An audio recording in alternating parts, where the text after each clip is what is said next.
Joining us now is Paul McBeth. And Paul, you've opened up the season very strong with back-to-back wins. Last weekend, you took second. Some of your haters are probably smiling, saying you're washed up or something else silly online. But talk us a little bit. Last weekend, your teammate took you down. Talk us through that. Yeah, Belton last week. Definitely another windy one. First round, I didn't play how I wanted. Dug myself a hole. I kind of knew what I had to shoot. In my mind, I figured I had to go 12-13 or 13-12, whichever way, to come back and win. I was a few putts away from doing that the first or second round, getting to that 13 and making it a little bit easier. And just couldn't climb out of that. Just a really bad first round. I just need to clean that up, especially out here. A lot of people will be talking about this weekend's course configuration. However, you're a player that usually just shows up and plays. We don't usually hear you talking about courses. So I'm going to ask you, what do you think of the course? It's definitely different. We played Dogwood last year, which was kind of a tight course. From what I remember, it was pretty short. I don't fully recall because I only played it once. And then this one's a little bit different than that. This one's a lot more open. It's got some really long par fours and some really short par fours.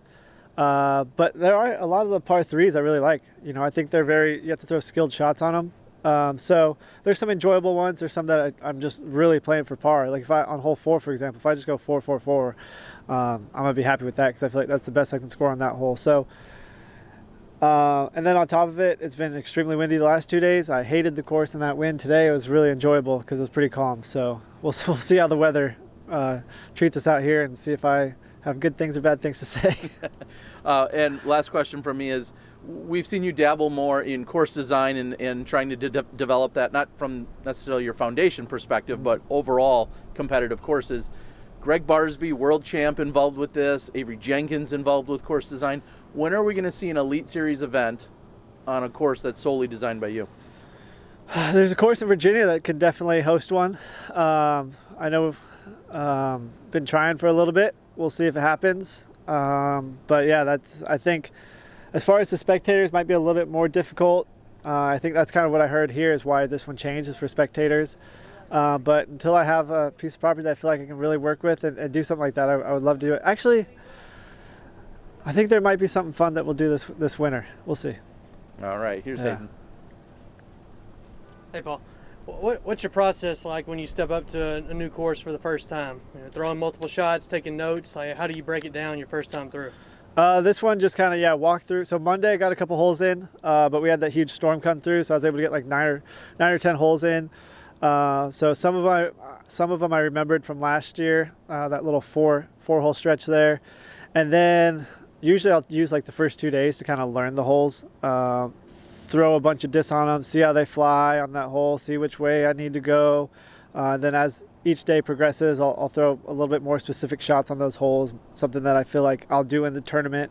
Because I feel like I gotta use all my options in practice before stepping up and just being like, oh, well, I don't know what I'm gonna do here, let's just do this.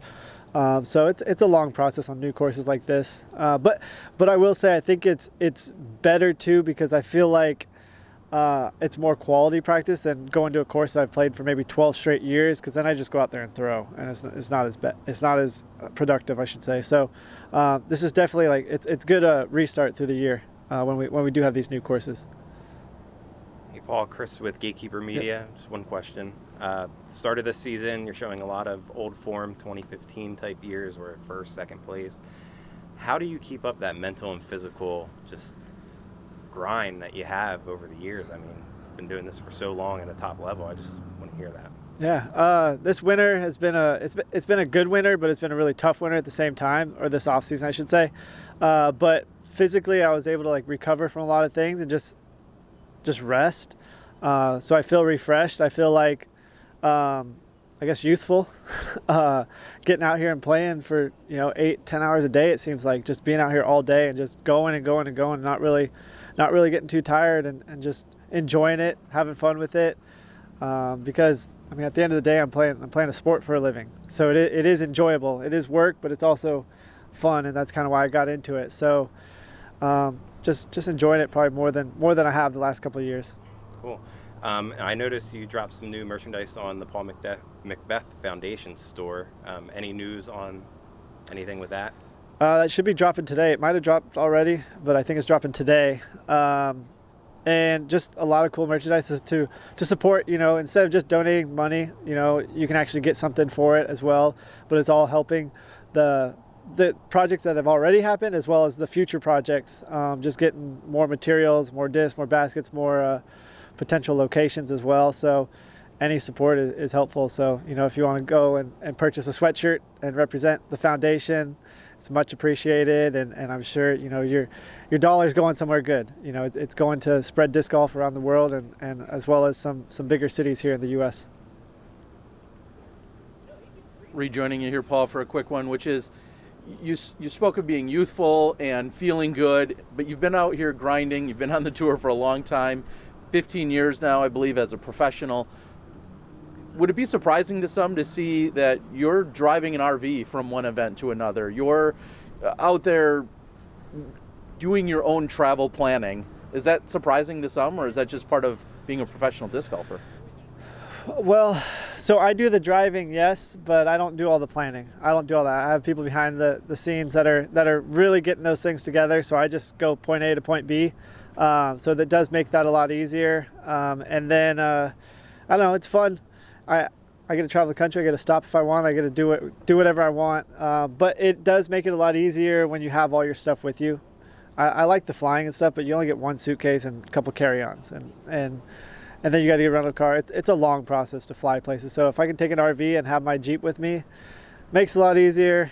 But it is weird when it's wrapped and you got yourself on it. And I don't know. The sponsors do that, not me. So, but yeah, I think that's kind of where our sport is, and it is good. You know, we don't have our sponsors or whoever taking these RVs there for us. So I don't know. I enjoy it. Name one thing then, this will be the last question, name one thing that you'll do that's off the beaten path this year, maybe in your RV. Will you pull off and do some sightseeing or hiking or anything like that? Is there something out of the ordinary that we wouldn't expect? Buy a house and move states. Okay. So Is that a plan? Yeah. Where are you going? Somewhere in Florida. All right. Somewhere I a might have little other warmer. ideas then. All Yep. right. Anything else you want to say before we let you go? No, just thanks again, and I look forward to this tournament. Should be fun, and hopefully it turns out good on camera and I play well. All right, everyone, that's Paul McBeth. Cool. We'll be right back. Thanks.